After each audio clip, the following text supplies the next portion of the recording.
오늘 우리들에게 주시는 하나님의 말씀 마태복음 25장 14절에서부터 30절의 말씀을 지난주에 이어서 다시 봉독합니다.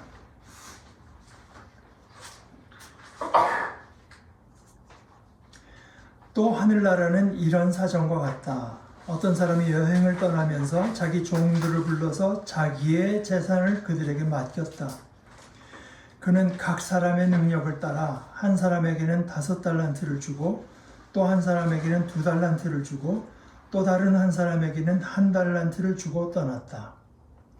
5달란트를 받은 사람은 곧 가서 그곳으로 장사를 하여 5달란트를 더 벌었다. 2달란트를 받은 사람도 그와 같이 하여 2달란트를 더 벌었다. 그러나 1달란트 받은 사람은 가서 땅을 파고 주인의 돈을 숨겼다. 오랜 뒤에 그 종들의 주인이 돌아와서 그들과 셈을 하게 되었다. 5달란트를 받은 사람은 5달란트를 더 가지고 와서 말하기를 주인님, 주인께서 5달란트를 내게 맡기셨는데 보십시오. 5달란트를 더 벌었습니다. 하였다. 그의 주인이 그에게 말하였다. 잘했다. 착하고 신실한 종아. 내가 적은 일에 신실하였으니 이제 내가 많은 일을 내게 맡기겠다. 와서 주인과 함께 기쁨을 누려라. 2달란트를 받은 사람도 다가와서 주인님, 주인님께서 2달란트를 내게 맡기셨는데 보십시오. 2달란트를 더 벌었습니다. 하고 말하였다. 그의 주인이 그에게 말하였다. 잘했다. 착하고 신실한 종아. 내가 적은 일에 신실하였으니 이제 내가 많은 일을 내게 맡기겠다. 와서 주인과 함께 기쁨을 누려라. 그러나 1달란트를 받은 사람은 다가와서 말하였다. 주인님, 나는 주인이 굳은 분이시라 심지 않은 데서 거두시고 뿌리지 않은 데서 모으시는 줄로 알고 무서워하여 물러가서 그 달란트를 땅에 숨겨두었습니다. 보십시오. 여기에 그 돈이 있으니 받으십시오. 그러자 그의 주인이 그에게 말하였다. 악하고 게으른 종아, 너는 내가 심지 않은 데서 거두고 뿌리지 않은 데서 모으는 줄 알았다. 그렇다면 너는 내 돈을 돈놀이하는 사람에게 맡겼어야 했다. 그랬더라면 내가 와서 내 돈에 이자를 붙여 받았을 것이다. 그에게서 그 1달란트를 빼앗아서 10달란트 가진 사람에게 주어라. 가진 사람에게는 더 주어서 넘치게 하고 갖지 못한 사람에게서는 있는 것마저 빼앗을 것이다. 이 쓸모없는 종을 바깥 어두운 데로 내쫓아라. 거기서 술 피울며 일을 가는 일이 있을 것이다. 하나의 말씀입니다. 감사합니다. 제가 지난주에 말씀드려서 원래 한 번 설교를 하기로 했던 거를 두로 나눠야 되겠어서 이제 지난주에 본문이 좀 바뀌었었는데 오늘 준비하다 보니까 또다시 두 파트로 나눠야 될 일이 생겨서 오늘은 이제 본문을 이야기하고 다음 주에 이것과 연관된 다른 줄기를 얘기해야 이제 3주간에 제가 여러분과 나누고자 했던 것이 매짐이 될 것 같습니다만은 그 하나가 우리가 사실은 깊이 생각해야 연결이 되기도 할 것 같습니다. 오늘이 이제 보통 말하는 이 달란트 비유인데 우리가 탤런트라고 하는 말 정확히 여기서 생겨난 말입니다. 근데 이제 이것이 누가복음에도 비슷한 내용이 기록되어 있는데 거기서는 그 각 종들에게 맡겨진 액수가 좀 적어요. 그런데 이 마태복음에서 1달란트라고 했는데 5달란트. 달란트는 대개 한 15년 동안 받을 임금보다 조금 더 많은 돈이니까 5달란트면 75년 벌어야 될 돈이니까 엄청난 돈이죠. 그 이야기이긴 한데 여러분 보시다시피 그거 끝나면 그 다음에 최후의 심판, 인자가 심판하는 장면이 나오는 걸로 봐서 이것도 그 마지막 때의 일이라고 제가 볼 수가 있을 것 같아요. 저도 이제 그 쓸데없는 공상을 이제 가끔 하는 편인데, 제가 돈이 엄청나게 많으면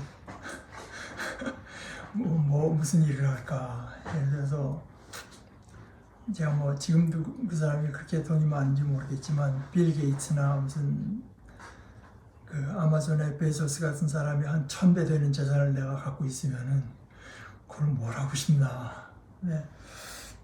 공상 중에 하나가 현실이 하도 어지러워서 그렇기도 하겠지만 정확한 평가 기관을 하나 좀 만들고 싶다, 이런 생각을 제가 이제 한 적이 있습니다. 무엇에도 흔들리지 않고 가장 중립적이고 가장 객관적이고 가장 전문적이고, 그래서 누구라도 그 기관에서 나오는 그 결과를 신뢰할 수 있고 신뢰할 수밖에 없는 그런 기관을 만들면은 이 사회가 훨씬 좀 덜 어지러운 세상이 되지 않을까. 예를 들어서 경제가 몇 년 전에 한국 경제가 뭐 72점이었으면 지금은 한 53점 된다. 그러면 그런 줄로 알게, 그러니까 자꾸 헛소리로 그걸 사람들을 혼란시키고 어지럽게 할 수 없도록 사람들의 건강 지수는 어떻다. 이 나라의 교육 환경 중에서도 선생님들의 질은 어떻고, 학생들이 성취도는 어떻고, 학생들이 그 가운데서 겪는 고통을 수치화해서 그래프로 이렇게 나타낼 수 있는, 누구나 받아들일 수밖에 없는 그런 기관이 만들면 정말 괜찮겠다. 이제 그런 생각을 한 적이 있는데, 오늘 이제 얘기하는 건 이 마지막 때의 일인데요. 어떤 사람이 여행을 떠나면서 자기 종들을 불러서 자기의 재산을 그들에게 맡겼다. 자기의 재산입니다. 주인의 재산입니다. 내 것이 아니고, 내 것이 아닐 뿐 아니라 주인이 있는 재산입니다. 누구 재산인지도 모르는 것이 아니라 주인의 재산이에요.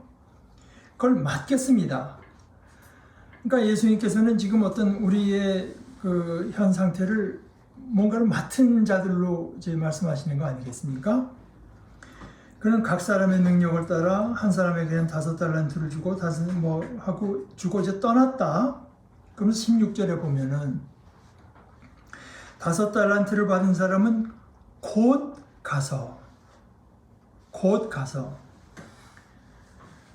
그리고 2달란트 받은 사람도 그와 같이 하여 곧 갔습니다. 곧 가서 immediately, 즉시 갔어요. 하는 척 하려는 마음이 없었던 겁니다. 이 사람들은 이 일이 잘 돼야 되겠다. 주인의 일이지만 어떻게 보면 자기 자신의 일처럼, 자기네 자신보다 더 귀한 것처럼 곧 갔습니다. 곧 갔어요. 어떻게 하든지 이 일이 잘 되게 해야 되겠다는 생각, 이것이 이 사람의 중심에 있었던 겁니다. 그에 비해서 세 번째 그 1달란트 받았던 사람의 그 태도를 보게 되면은, 주인이 이게 좀 성격이 굉장히 굳은 사람이라, 완악한 사람이라는 거죠. 심지 않은 데서 거두시고 뿌리지 않은 데서 모으시는 줄로 알고 무서워하여, 그러니까 왜 무섭겠습니까? 자기가 나중에 무슨 책임을 추궁당할까봐. 자기가 손해를 봤다고 그러니까 이 사람의 마음속에 있은 거, 앞에 그 두 사람의 마음속에서는 주인이 맡기신 일이 잘 돼야 되겠다는 생각이 우선적이었던 반면에, 이 일은 내가 나중에 어떻게 되나.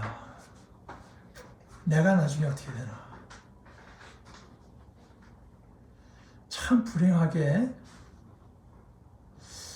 불행한 것은, 제가 자라나면서 자꾸 제가 자라는 환경을 원망하는 것이 아니라, 교정해 가야 되니까 그런 거지만, 제가 교회에서 배운 게 이런 겁니다. 당신 죽으면 지옥 갈 건가 천국 갈 건가, 그걸 생각해야 된다. 근데 이게 바로 셋째 종의 태도입니다. 셋째 종의 태도. 이것은 마치 몇 주 전에 제가 홍찬 선생님 글을 갖고 말씀드렸던 것처럼 이거는 깐난쟁이가 내가 지금도 생명을 유지하고 사는 것은 배가 올 때마다 울고 보채서 엄마가 나한테 왔기 때문이야. 그게 아니지 않습니까? 엄마가 때 되면 물리면 우리 빠는 게 우리의 일인데 내가 나의 구원과 내가 나의 운명과 이거를 내가 마음에 뒀기 때문에 내가 이제 살아남는다. 이런 식의 태도는 바로 세 번째 종의 태도입니다. 그것이 첫 번째, 두 번째 종의 태도, 세 번째 종의 태도 왜 이렇게 차이가 나냐? 이거는 세 번째 종이 말해주는데 이가 주인을 어떤 존재로 여기는가와 내가 나에 대해서 걱정하느냐, 주인을 걱정하느냐가 밀접하게 연관되어 있습니다.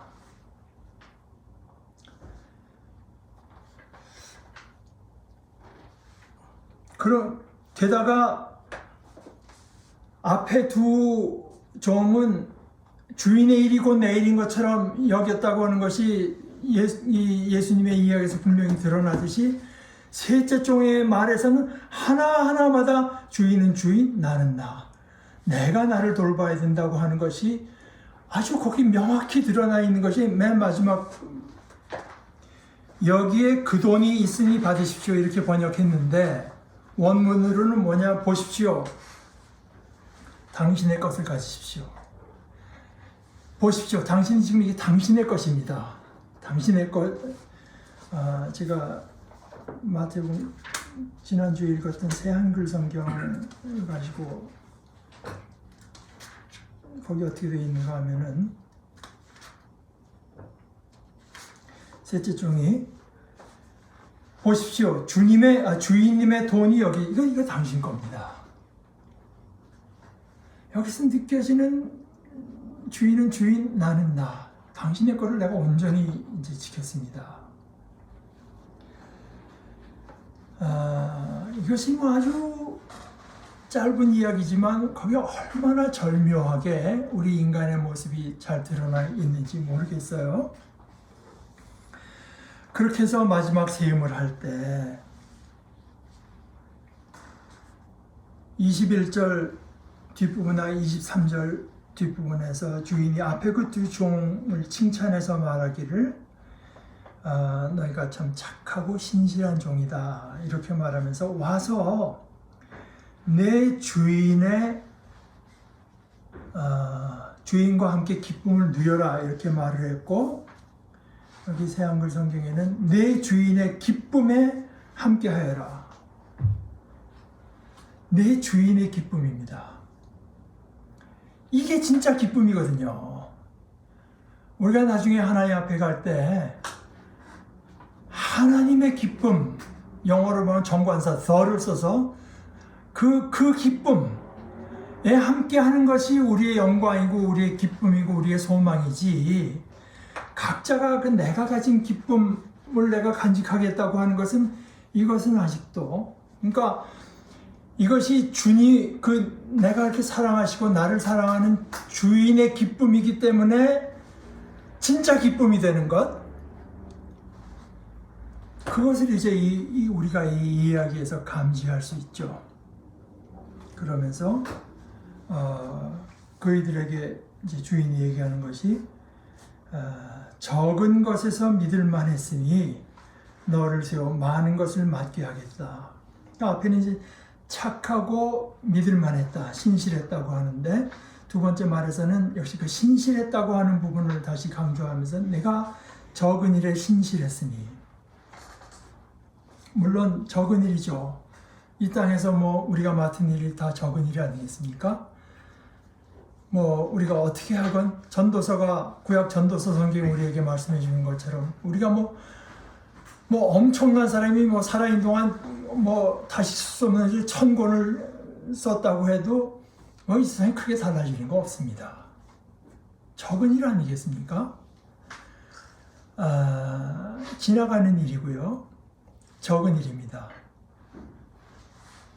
그러니까 일이 크고 작은 것이 문제가 아니라 하나님께서 나에게 맡겨주신 일에 내가 얼마나 신실했는가, 충성했는가, 그것을 얼마나 내일로, 오히려 내일보다 더 내일 같은 일처럼 내가 비록 손님이고 내가 비록 종이지만 어떤 의미에서 다른 사람들이 마치 이 세상이 자기 것인 것처럼, 이 인생이 자기 것인 것처럼, 자기 몸이 자기인 것처럼 뭐 매일 그저 가서 운동하고 뭐 피부과에다 1년에 1억 주는 사람도 있다.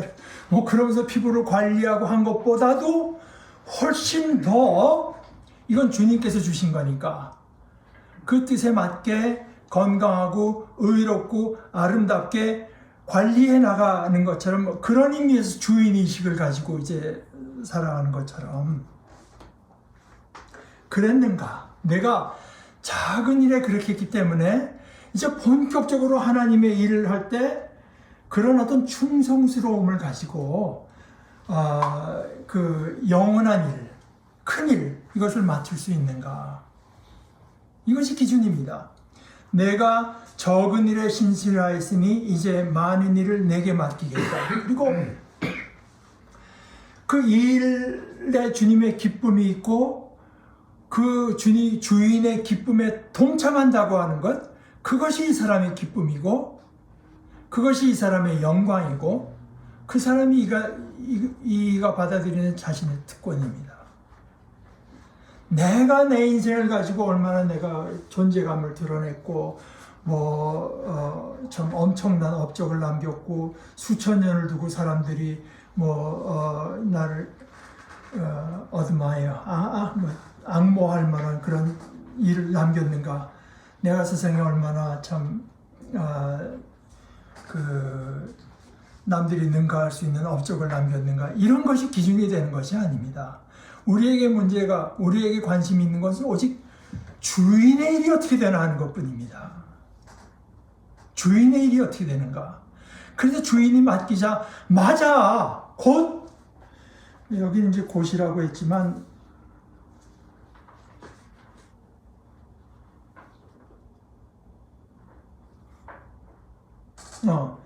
새한글 성경에는 5달란트 받은 종이 곧바로 나가서 그러니까 성경에 이제 있는 그대로 옮긴 건데요. 곧바로 나갔습니다. 이들에게는 그 주인을 분석하는 마음이 없었어요.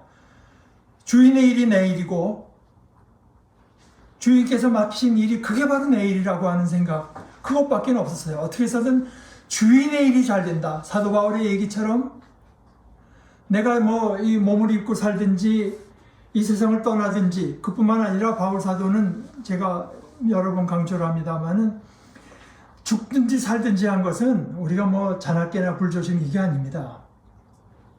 자나깨나 불조심하면 깨 있을 때도 불조심하고 자는 동안에도 사고가 나지 않도록 주의한다는 뜻이지만, 바울 사도가 빌립보서에서 죽으나 사나처럼 번역된 것은 거기 그 전치사가 도국격, 내가 죽는 것을 가지고서든지 사는 것을 가지고서든지 오직 내 몸에서 그리스도가 존귀히 된다고 했는데, 그것이 이제 헬라어는 이제 메가, 이렇게 영어로는 그것을 따라서 번역하면은 magnify, 어떻게 해서든지 그리스도가 커지게, 내 이 몸이라고 하는 것이 썩어질 거고 별거 아닌 것 같지만 내가 육체를 입고 사는 내 육신의 삶을 통해서 오직 그리스도가 커지는 것,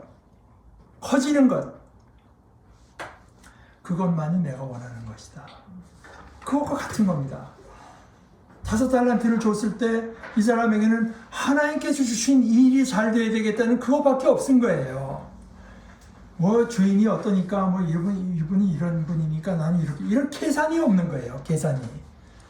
계산이 없습니다. 그거는 셋째 종에게 있죠. 그 계산하는 사람에게는 주인이 그런 존재로 보인 겁니다. 지금도 그렇잖아요. 하나님에서 이러쿵저러쿵 철학적 뭐라 해서 계산하는 사람들에게는 하나님이 온전히 나타날 리가 없습니다. 인간이 어떻게 하나님을 알 수 있겠어요? 나를 사랑하시고 나를 위해서 존재하시는 분처럼 계신 그분으로 받아들이는 사람이 하나님을 알 수 있는 사람이지, 하나님에서 뭐 이 생각 저 생각 되지도 않는 생각을 해서 분석하는 사람에게 하나님이 제대로 보일 리가 없습니다. 주인님, 나는 그것도 줄줄이 구구절절히 말을 해요. 내가 본 바로는 주인이 굳은 사람이라 심지 않은 데서 거두시고 뿌리지 않은 데서 모으시는 줄로 알고 무서워해요. 저 인간 저런 분인데 내가 까딱 잘못하게 돼. 예를 들어서 내가 한 10% 남겼다.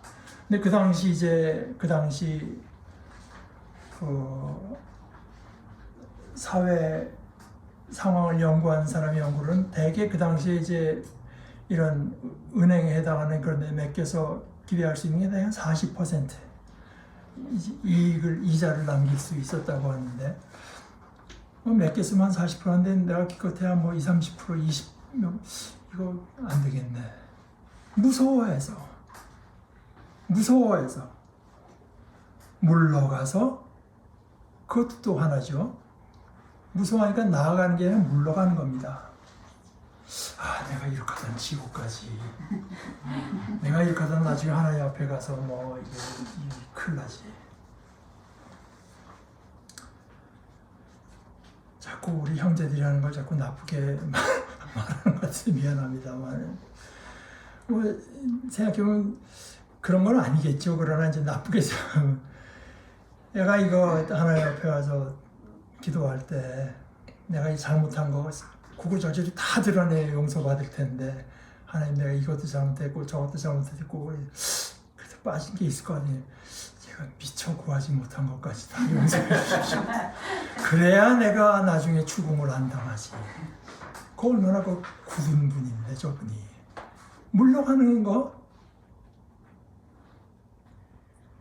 무서워해서 물러가는 거 이게 세 번째 종의 모습이고 아마 제 생각에는 마틴 루터가 그분은 이제 역설의 사람이고 표현에 있어서 좀 오해의 소지가 있지만 받아들이는 마음으로 받아들이면 아주 중요한 인사이트, 통찰력을 얻게 되는 표현들을 잘하는 그 독일에 이제 가서 보니까 그 루터가 자기네 그 독일어에 미친 영향에 대해서 이렇게 많이 강조를 하는데 그분이 한 말 중에 이런 말이 있습니다. 담대하게 죄를 져라. 그러나 더 담대하게 하나님의 은혜에 의지해라.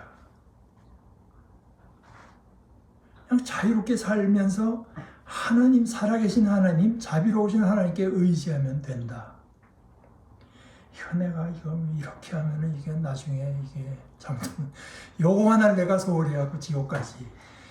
이게 이제 그 세 번째 종의 태도 아니겠습니까?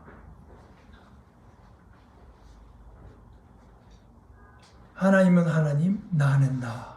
그 앞에서 내가 어떻게 처신해서 재앙을 면할까? 바로 그것 때문에 재앙을 겪게 됩니다.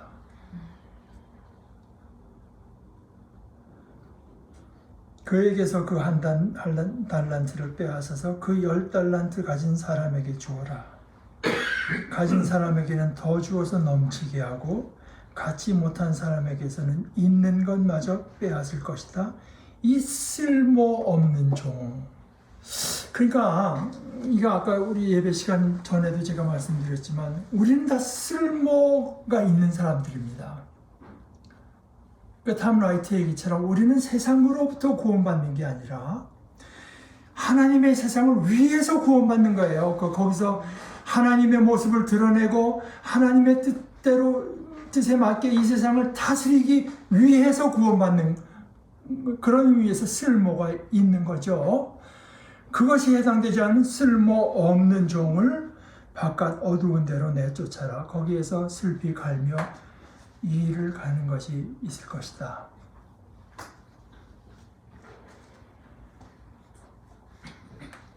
아까 제가 처음에 말씀드릴 때 제게 엄청난 재산이 있으면은 그 평가 기간을 세울 수 있으면 좋겠다.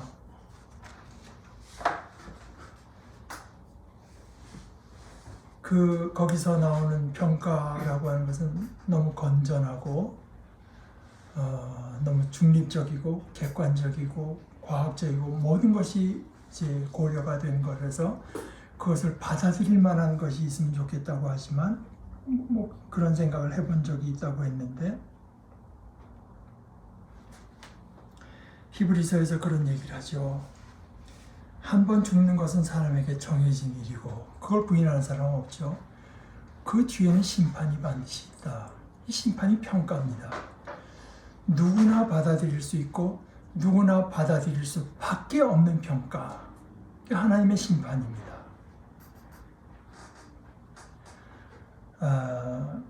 그때 그 심판 기준, 우리 주님께서 말씀하신 것처럼 어떻게 하나님의 일을 마치 나 자신의 일처럼 여겼는가? 하나님께서 내게 맡겨주신 일을 얼마나 내가 기쁨으로, 나의 기쁨으로, 나의 특권으로, 나의 영광으로 내가 하나님의 일을 맡다니 하는 기쁨으로 받아들였는가? 이런 의미에서 신실함, 충실함, 믿을 만한 사람으로 발견되는 것, 그것이 우리의 평가 기준인 것을 알고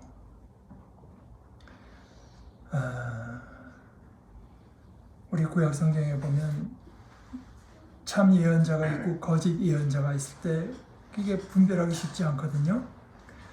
가장 중요한 분별 기준은 뭐냐? 그이가 예언한 대로 됐는가? 이게 가장 중요합니다.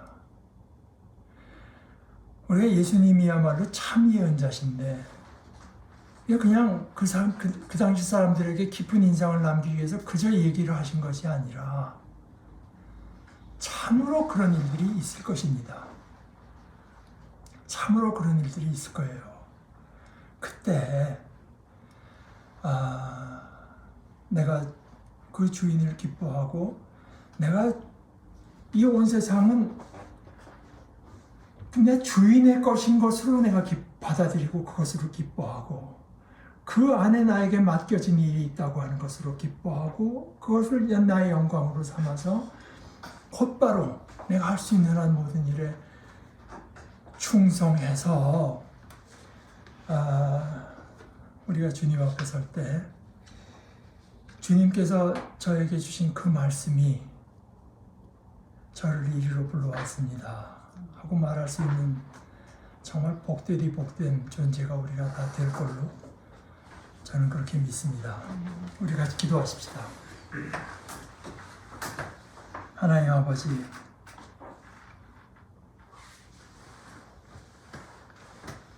저희들에게 어떻게 생각하면 아무 의미 없이 운행되고 있는 듯한 이 세상 속에서 사실은 우리 하늘 아버지께서 지으신 아버지의 세계, 그것이 바로 우리가 놓여진 세계인 것을 알게 하시고 저희들은 아버지께로부터 이 온 세상을 참 충성스럽게 돌볼 이 부름을 받고 복된 부름을 받고 보내진 존재인 것을 알려주시고 또 그것을 받아들일 수 있는 작은 믿음을 저희들에게 주신 것을 감사합니다.